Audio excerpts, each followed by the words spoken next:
Hello my dear students. तो कैसे हैं आप लोग। उम्मीद करता हूं कि आप लोग स्वस्थ होंगे, मस्त होंगे, अपनी पढ़ाई में व्यस्त होंगे। दोस्तों, मैं विनय विश्वकर्मा आपका स्वागत करता हूं आपके अपने चैनल विनय सर स्टडी में। दोस्तों, आज के वीडियो में हम क्लास 12 ज्योग्राफी यानी कि भूगोल के मोस्ट इंपॉर्टेंट क्वेश्चनों को पढ़ेंगे। तो पार्ट 1 के वीडियो में हमने 50 क्वेश्चनों को पढ़ लिया है। अब उसके आगे का क्वेश्चन इसमें पढ़ेंगे। तो कुल मिला के हमारा जो लघु उत्तरीय प्रश्न हो जाएगा, 80 क्वेश्चनों को हम सॉल्व कर लेंगे। तो यहीं से हमारा पूछेगा, उसके बाद पढ़ेंगे दीर्घ उत्तरीय प्रश्न। तो अगर आप वीडियो पढ़ें तो वीडियो को लाइक कर दीजिएगा, चैनल पर सब्सक्राइब कर दीजिएगा, क्योंकि बोर्ड एग्जाम के हर इंपॉर्टेंट टॉपिक का वीडियो आपको जब डेली मिलता रहेगा। तो यह वीडियो को स्टार्ट करते हैं। देखिए यहाँ पे क्वेश्चन नंबर 55 हमारा क्या कह रहा है। देखिए, कह रहा है कि जल संसाधन का संरक्षण जरूरी है, क्यों। तो देखिए, जल संसाधन का संरक्षण जरूरी है क्योंकि पानी हमारे जीवन का आधार है। कृषि, उद्योग और घरेलू जरूरतों के लिए पानी अनिवार्य है। जलवायु परिवर्तन, बढ़ती जनसंख्या और जल प्रदूषण के कारण पानी की कमी हो रही है।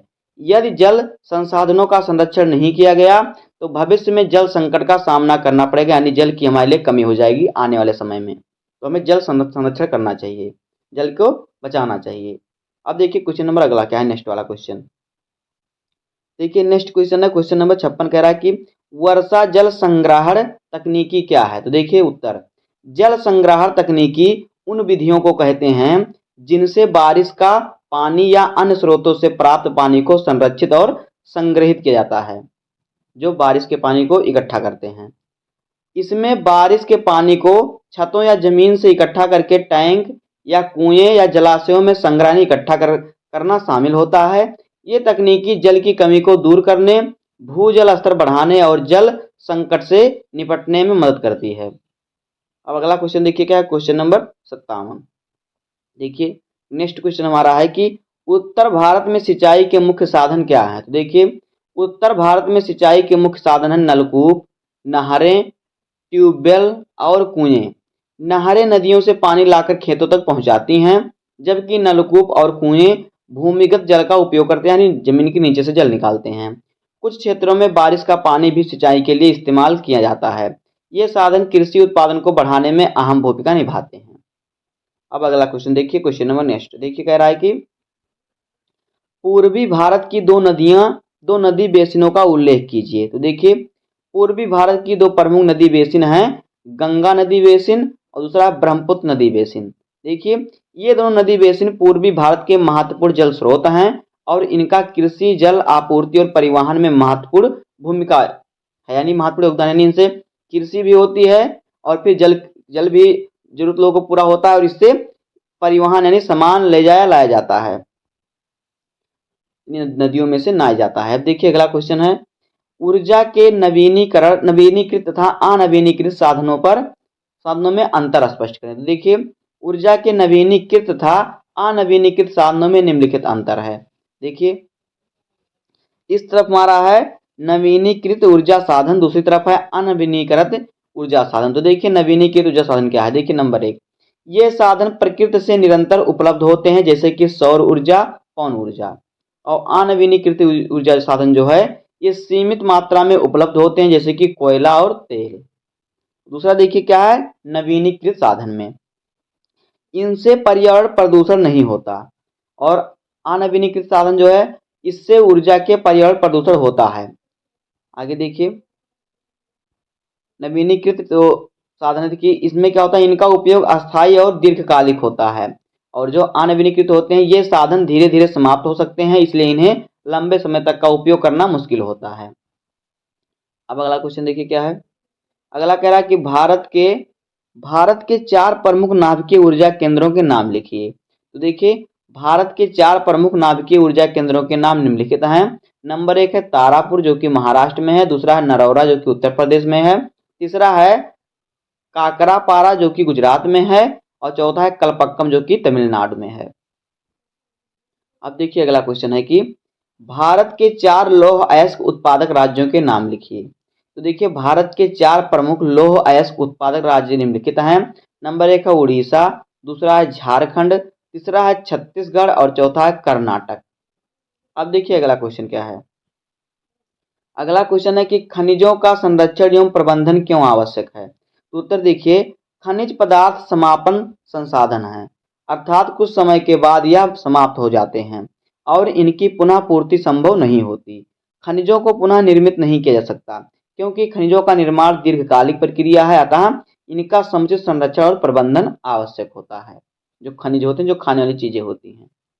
अब देखिए अगला क्वेश्चन है कि खनिज आधारित उद्योगों से आप क्या समझते हैं। तो देखिए खनिज आधारित उद्योग वे उद्योग होते हैं जो खनिजों को कच्चे माल के रूप में उपयोग करके उत्पाद बनाते हैं। इसमें लौह, इस्पात, एल्यूमीनियम, सीमेंट और पेट्रोलियम उत्पाद शामिल हैं, उद्योग जो शामिल हैं। वह उद्योग जो खनिज संसाधनों को परिवर्तित करके निर्माण और ऊर्जा अन्य क्षेत्रों के लिए आवश्यक संग्रामी सामग्री तैयार करते हैं। जैसे कि जो देखिए जो लौह होता है, इस्पात होता है, एल्यूमिनियम होता है, जिन चीज़ों से बनते हैं सभी वो क्या होते हैं, खनिज खनिजों से बनते हैं। तो ये इस प्रकार जो बनाया जाता है उसी उद्योग को खनिज उद्योग कहते हैं। अब देखिए अगला क्वेश्चन क्या है। देखिए कह रहा है कि जल विद्युत शक्ति का विकास उत्तर भारत में अधिक क्यों हुआ, कोई 3 कारण लिखिए। तो देखिए जल विद्युत शक्ति का विकास उत्तर भारत में अधिक हुआ, इसके 3 प्रमुख कारण हैं। नंबर 1, उत्तर भारत की नदियां सदावाहिनी हैं जो गहरी संकरी घाटियों से होकर गुजरती हैं। सदावाहिनी यानी सदा हर मौसम में बहती रहती हैं। दूसरा है इन पर बांध बनाना एवं विद्युत उत्पादन करना सुगम है, यानी सरल है, आसान है। तीसरा देखिए क्या है, उपजाऊ मैदान एवं कई महत्वपूर्ण औद्योगिक प्रदेशों से होकर बहने के कारण बिजली की मांग यहाँ से अधिक है, इसलिए यहाँ की नदियों से क्या होता है, लाइट बनाई जाती है, बिजली बनाई जाती है।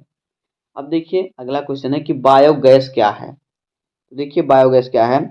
बायोगैस एक प्रकार का जैविक गैस है जो जैविक पदार्थों जैसे कि खाद्य अपशिष्ट, गोबर, पौधों के अवशेष आदि के अपघटन से बनता है।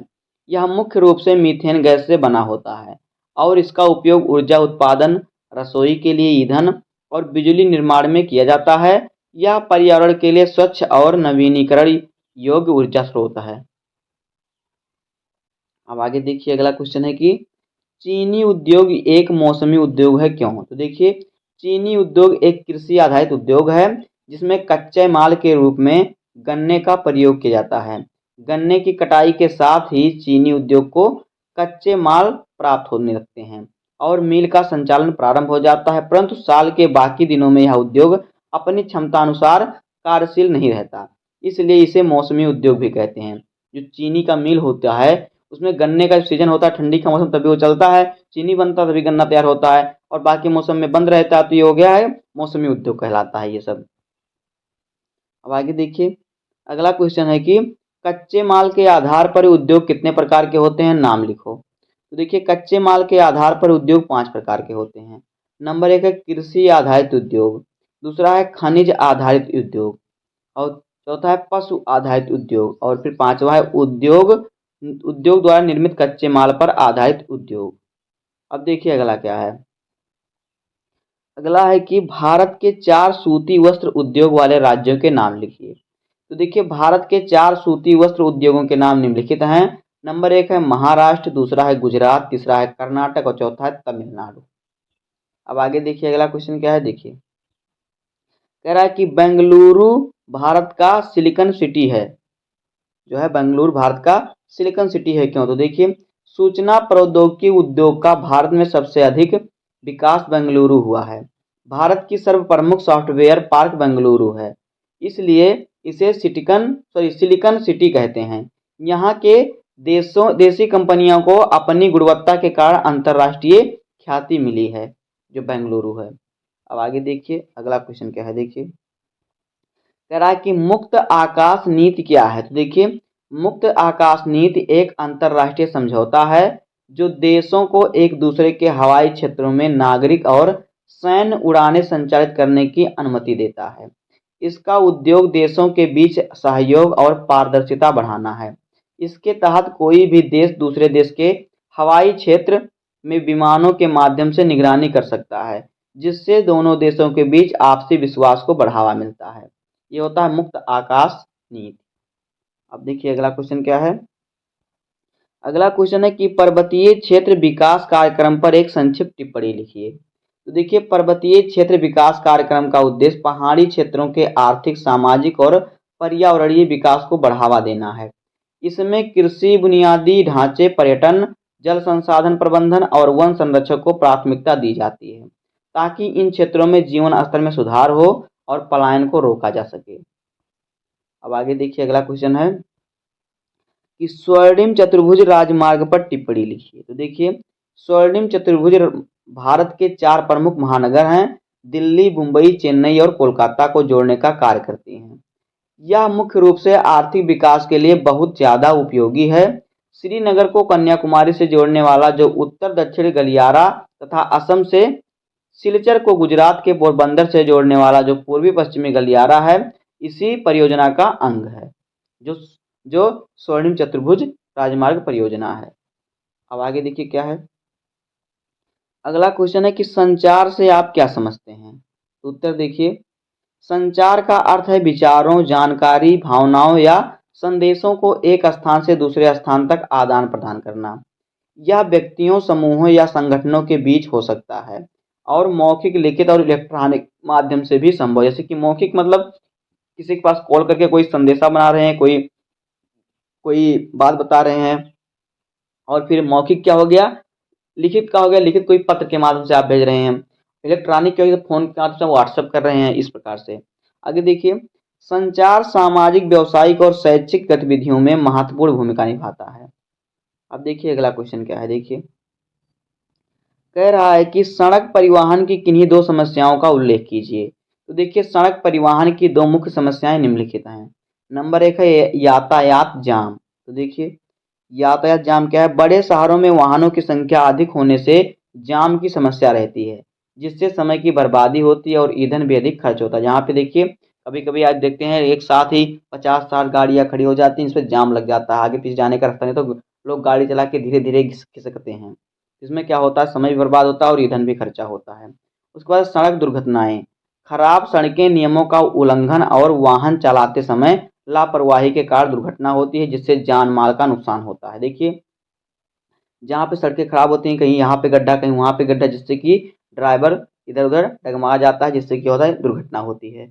और नियमों का उल्लंघन करने अगर आप किसी दूसरी पटरी पर चलेंगे तो भी एक्सीडेंट होगा। वाहनों को चलाते समय अगर आप लापरवाही करेंगे तो भी दुर्घटना होगी, जिससे जान मान की नुकसान होती है, जान माल की। अब देखिए अगला क्वेश्चन है कि भारत के 2 अंतर्राष्ट्रीय हवाई अड्डों के नाम लिखिए। तो देखिए, भारत के 2 प्रमुख अंतर्राष्ट्रीय हवाई अड्डों के नाम निम्नलिखित हैं। नंबर 1 है इंदिरा गांधी अंतर्राष्ट्रीय हवाई अड्डा। यह हवाई अड्डा दिल्ली में स्थित है और भारत का सबसे व्यस्त अंतर्राष्ट्रीय हवाई अड्डा है। उसके बाद दूसरा है छत्रपति छत्रपति शिवाजी महाराज अंतर्राष्ट्रीय हवाई अड्डा। यह हवाई अड्डा मुंबई में स्थित है और भारत के प्रमुख अंतर्राष्ट्रीय हवाई अड्डों में से एक है। अब देखिए अगला क्वेश्चन क्या है। अगला क्वेश्चन है कि भारतीय रेलवे की किन्हीं 2 मुख्य समस्याओं का वर्णन कीजिए। तो देखिए, भारतीय रेलवे की 2 मुख्य समस्याएं निम्नलिखित हैं। नंबर 1 है अधिक भीड़ भाड़। तो भारतीय रेलवे में अधिक यात्रियों के कारण ट्रेनों में भीड़ भाड़ की समस्या है। इसके कारण यात्रियों को सीट नहीं मिलती और कई बार उन्हें खड़े होकर यात्रा करनी पड़ती है। यह है भारतीय रेल की समस्या। अब देखिए दूसरा क्या है समस्या, सुरक्षा की कमी। कई बार रेलवे में सुरक्षा की समस्याएं होती हैं, जैसे कि ट्रेन दुर्घटना, पटरियों की खराब स्थिति और यात्री सुरक्षा के उपायों की कमी। इससे यात्रियों की जान को खतरा हो सकता है। अब आगे देखिए अगला क्वेश्चन क्या है। देखिए, अगला क्वेश्चन है कि भारत के पूर्वी तथा पश्चिमी तट पर स्थित 2 पत्तनों के नाम लिखिए। तो देखिए, भारत के पूर्वी तथा पश्चिमी स्थित 2 महत्वपूर्ण पत्तन हैं, कोलकाता और चेन्नई। और भारत के पश्चिमी तट पर 2 पत्तन जो स्थित हैं वो हैं कांडला पट्टन और फिर मुंबई पत्तन। अब देखिए अगला क्वेश्चन क्या है। अगला क्वेश्चन है कि ऋणात्मक व्यापार संतुलन क्या है। तो देखिए, देश के निर्यात और आयात के कुल मूल्य के बीच का अंतर होता है, जो होता है व्यापार संतुलन कहलाता है।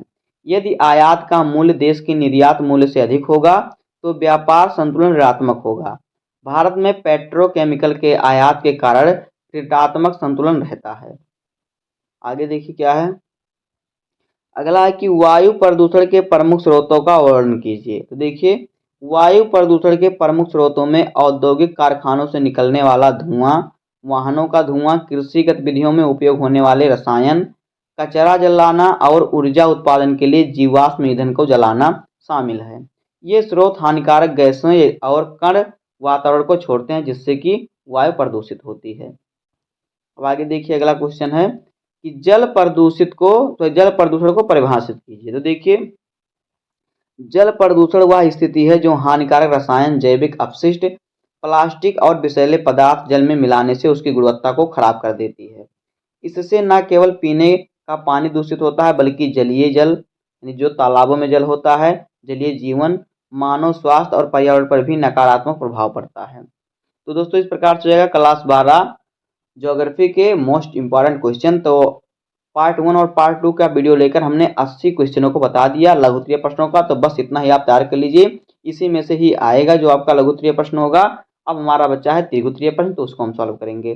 तो बस आज की वीडियो में इतना ही। उम्मीद करता हूँ कि आपको वीडियो पसंद आएगा। अगर आपको वीडियो पसंद आया तो वीडियो को लाइक कर दीजिएगा, चैनल पर नए सब्सक्राइब कर दीजिए, बेल आइकन को प्रेस कर दीजिए, क्योंकि बोर्ड एग्जाम के हर इंपॉर्टेंट टॉपिक का वीडियो आपको चैनल पर डेली मिलता रहेगा। तो मिलते हैं किसी नेक्स्ट वीडियो में, तब तक के लिए धन्यवाद। जय हिंद।